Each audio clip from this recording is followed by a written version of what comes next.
You know that feeling, right? You sit down to do one tiny thing, like answer a single email, and nothing. Your brain just hits a wall. You feel this heavy exhaustion, and then the guilt starts creeping in, along with that little voice. Yeah, that one. It's that quiet, internal accusation that so many of us whisper to ourselves.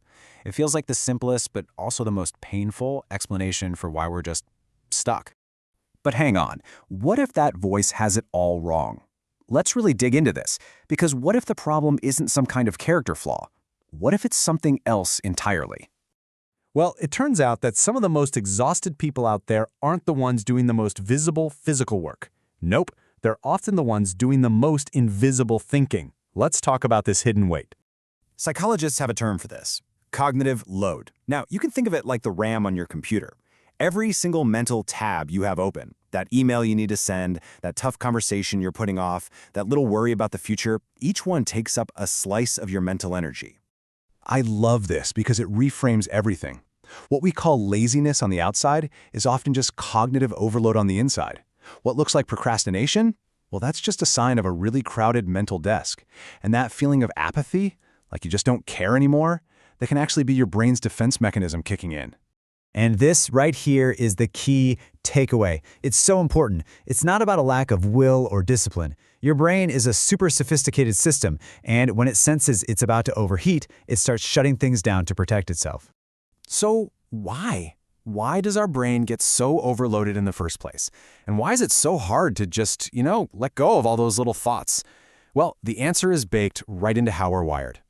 It comes down to this really fascinating thing called the Zeigarnik effect. Basically, our brains are designed to remember unfinished tasks way better than completed ones. And from an evolutionary perspective, that makes total sense, right? You wouldn't want to forget you were halfway through building a shelter or running from a predator. But here's the catch. In our modern world, our brains don't know the difference between unfinished shelter and unsent email. That looming deadline, that party you have to plan, your brain treats every single one of these open loops like a mini survival threat, and it keeps them active, buzzing in the background. Let's use a metaphor here, because it makes it so much clearer. Imagine your working memory. The part of your brain that's thinking right now is a desk.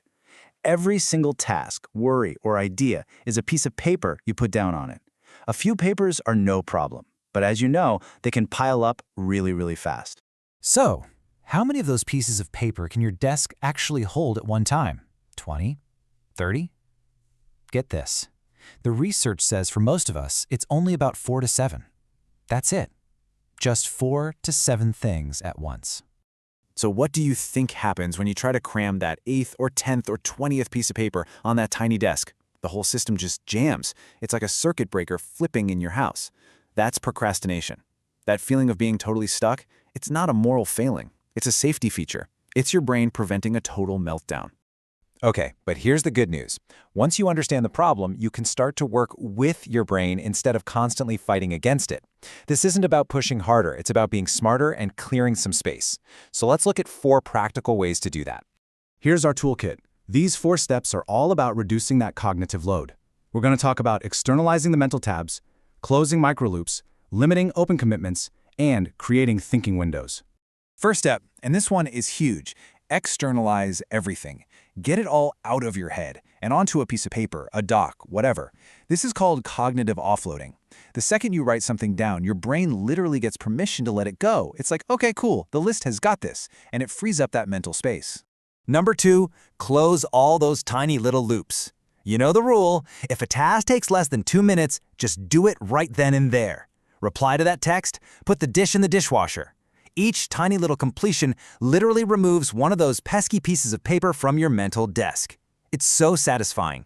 Third, and oh man, this one is a biggie. Start protecting your future brain. Be really selective about what you say yes to.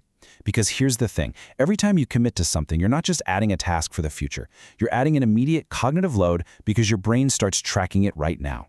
And finally, number 4, create thinking windows. This is so simple. Just schedule a specific short block of time, say 15 minutes, just to think about a problem or make a plan. This simple act tells your brain, hey, we've got this covered, and that reassurance stops it from constantly nagging you about it all day long. So what's the payoff? What happens when you actually start doing these things and clearing off that mental desk? Well, something pretty incredible starts to happen. And the goal here, remember, isn't to just brute force your way into being more productive. Not at all. The goal is to simply clear out the clutter, to give your mind the space it actually needs to, well, to be a mind again. This is the magic of it. When that mental desk finally has some clear space on it, you don't have to go out and find motivation. Your energy, your focus, it just comes back. It returns all on its own because it was there the whole time, just buried under all that invisible stuff. And this quote just says it all, doesn't it? It's such a powerful reminder for anyone who's ever felt bone-tired for no good reason. That weight of all the thinking, all the worrying, all the planning, that is real work. So I want to leave you with this one question. The next time you feel stuck or unproductive, before you jump to that old, tired story about being lazy, just pause and ask yourself, with a little bit of kindness, hey, how many things is my mind already trying to hold right now?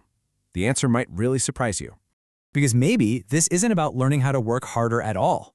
Maybe, just maybe, it's about finally learning how to truly, deeply rest.